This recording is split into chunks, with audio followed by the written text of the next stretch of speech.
We went and saw Hamilton, and so I wanted to do a 5-part series on this phenomenal Broadway show. It is a phenomenal show, and it is a phenom. It is something that everyone, in my experience, most people have heard, listened to, at least are very, very aware of. And the fans, such as myself, are just obsessed with it. There's so many layers to this show, and there is so much wonderful rhyming. That's what's amazing about it. As I shared with you before, I heard an author talking about the fact that he might as well give up writing after reading the lyrics to Hamilton, because he said there are no rhymes left.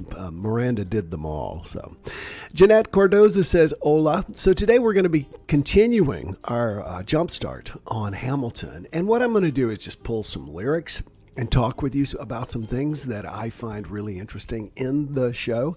If you haven't seen it, it's on Disney Plus right now. Like most musical theater, it's helpful if you listen to the songs a few times over and over. And I can tell my Amazon device, I won't say her name, simply to play the soundtrack, and it'll play it. So check it out. The songs are very, very catchy, very enjoyable. And the one that I really, really enjoy is the one that I'm going to talk about today. And I said in the synopsis of this that the one that I really enjoy currently, because I'm constantly having, oh, this is my favorite. Oh, that's my favorite. No, I really, really like that one. But this is one I want to talk about today. And there's a song in Hamilton called Wait For It, sung by Leslie Odom Jr. and the original cast. He plays Aaron Burr. Now, in the song, he is talking about the fact that he has had to wait for a lot of the good things in his life, and he is still waiting, and he's going to continue to wait. And we're actually going to do a jumpstart on that very concept in a couple of days. Anyway, he says something that is really, really powerful in my mind. He says that, here it is, I am inimitable. Inimitable. Not an easy word to say. Everybody say inimitable. Inimitable. Okay. Can you say inimitable? Sure. I know you could. By the way, Mr. Rogers never really said that. I am inimitable. I am an original. I'm not falling behind or running late. And if there's a reason I'm still alive when so many have died, then I'm willing to wait for it. I'm willing to wait for the reason. I'm willing to wait to find out. I am inimitable. I am an original. I am not falling behind or running late. Those are words I need to constantly remind myself. Inimitable, by the way, INIMITABLE.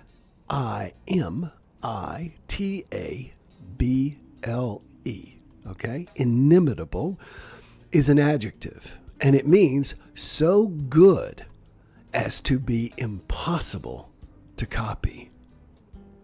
I am so good that I am impossible to copy. Think about that about yourself. One of the really big challenges, especially if you have abandonment issues like I do, is this idea that you're replaceable, that your friends, your family, etc., would easily and could easily replace you. Now that is a unhealthy thought pattern. It's a narrative that many people tell themselves, and it is not a good thing, because they tell themselves that basically they are disposable because there's nothing truly unique and special about them. And as we were talking about in a jumpstart yesterday, everything is a belief. And remember that a belief is simply something you have decided is true. Look it up, the word belief. I believe, which means I have decided this is true. That is why your beliefs can change, because over time you can decide new things are true and old things are no longer true. So a healthy belief to have is that you are so good as to be impossible to copy. Doesn't that feel good? I had you say, I am inimitable. Now say, I am so good that I'm impossible to copy. Good. We tend to not think of ourselves as good because we know our negative thoughts. We're human. We think there's something wrong with us. We're not. We're normal. It's called a negativity bias. We all have it. But we are all unique, and we are all so good that we can't be copied. Makes me think of the movie Multiplicity, which I've probably seen 25 times with Michael Keaton, where they make a copy of him, they clone him, and then later on they make a clone of the clone, and that copy is not quite as sharp, because when you make a copy of a copy, it's not quite as sharp. Anyone trying to be you is simply a copy of you and could never truly be you.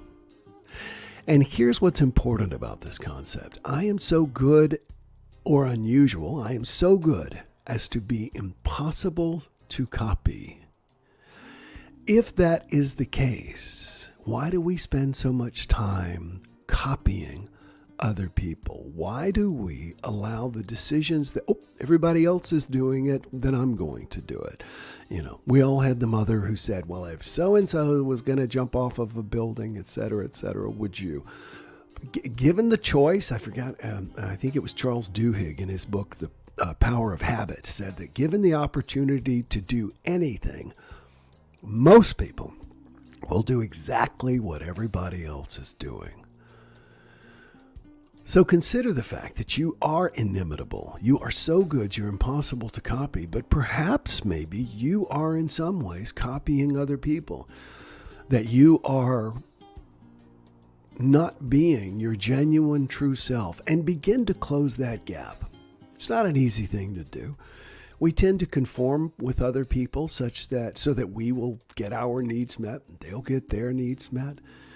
But when we are our unique selves, that is the one thing the world really needs, always. And remember, you're so good that you're impossible to copy. I've heard this many times, and I'm sure you have too, that the average male ejaculation from a man has billions of sperm. And so you already beat all the others, billions. You were a winner. You won the race before you were even born. So you already are amazing. Parents tend to want us to forget that sometimes. And certainly the school system will sometimes. And other people as well. Why? Because they're either jealous, or because if you're special and good, then that means they are too, and they simply don't want to put forth the effort. And so they denigrate your specialness. You are inimitable. You're an original. Leslie Odom Jr. sings as Aaron Burr. I am inimitable. I am an original. And then we go to the second part. I really love this for me. I'm not falling behind or running late. Let me say that again. I'm not falling behind or running late. I've got a couple of books that I keep here on my desk, and one of them is, the official name is the collector's edition of Emerson, Ralph Waldo Emerson. As you can see, I've read it a few times. So anyway, I always make new notes as I go. But as I was hearing this quote, I'm not falling behind or running late, there's a quote. It's called the chapter quote that begins Self-Reliance by Ralph Waldo Emerson. And it is actually a quote from the epilogue to Beaumont and Fletcher's Honest Man's Fortune. Okay, so here's the quote. Man is his own star, and the soul that can render an honest and a perfect man commands all light, all influence, all fate. Nothing to him falls early or too late. Our acts, our angels are, or good or ill, our fatal shadows that walk by us still. Nothing to him falls too early or too late. I have been writing, journaling. I came up with my first personal development product, and it was very successful when I was 28. It's called Your Apple a Day. It was a collection of motivational quotes inside of a little apple. I've got one sitting right over there. And I've been into that kind of thing for a very, very long time. And yet I have always been afraid that I was Back then, when I was in my 20s and I was trying to do this and I was contacting grown-ups, I felt like I was too young. Now that I'm 60, there's still so many things I want to do. And my ego often tells me I'm too old. I'm not too old, I'm refined.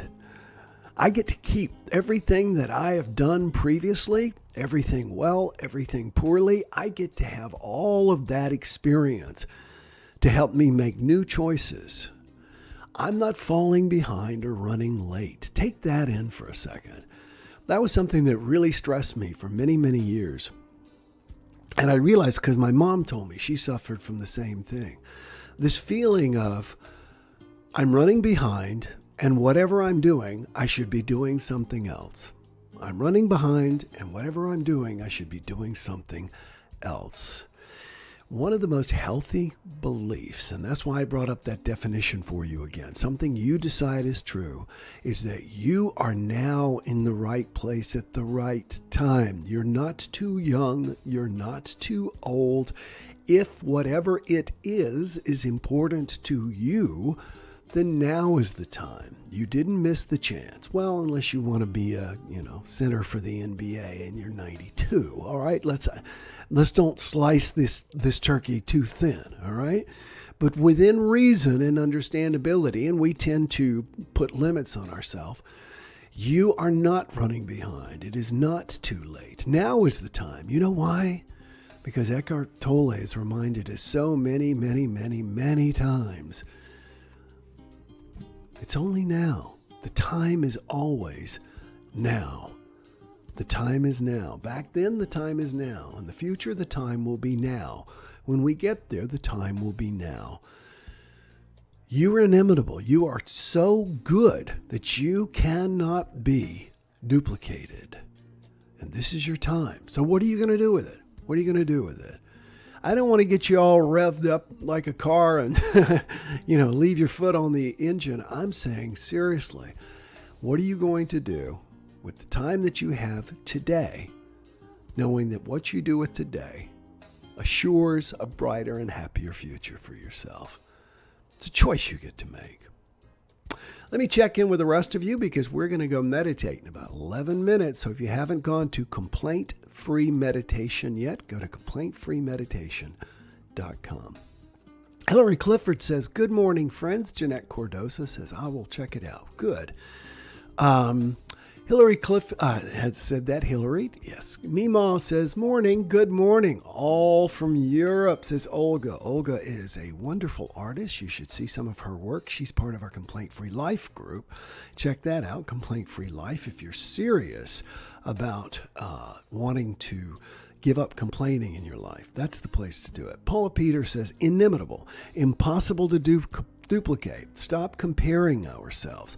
That's another very good point. If we are impossible to duplicate, then we should not compare ourselves. I don't know how, how you get into these weird conversations and you're like, man, I don't know where I got there, how I got there. But I got into a conversation about people who everybody would have envied, everybody would have wanted to be, but who ultimately killed themselves. George Eastman, the founder of Eastman Kodak. And so anyway, you just never know the burdens other people have. We look at other people and tend to think that they are more blessed and we are more cursed. Just Thaddeus Galas said in The Lazy Man's Guide to Enlightenment, there ain't nobody here but us chickens. We're all going through stuff. There's Scott. Scott says, good morning, guys. On a bit late, but I'll rewatch. Sounds great. The message on right timing is perfect timing, says Heather. Great. Great to hear it. Great message, says Michelle. Thank you all. I'm going to ring out on time this morning because I want to get everything ready so we can do our complaint-free meditation once again. Here is our setting for our meditation for today. So I hope you will join us. Check out complaintfreemeditation.com. We do it in a private Facebook group. So it's really easy. You literally are here in Facebook, and then in about 9 minutes, we go into a private group. So listen, everybody, have a great day. Enjoy today. Tomorrow we're going to be talking about Hamilton once again.